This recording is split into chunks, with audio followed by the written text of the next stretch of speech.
The Public School Academy Scholarship Program benefited me in just so many ways. Coming from, a low-income family and neighborhood, predominantly Hispanic community as well.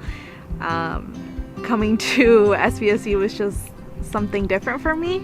That program actually helped us transition. So a big part of it was, making sure we stay on top of our classes, making sure we stay on top of our grades, making sure we have our financial situations figured out, and then of course just providing that support while we're here at SVSU. I did get it to move into campus like a week before everyone else, so I think that was pretty cool because we got to explore it in our own ways before everyone else got here too.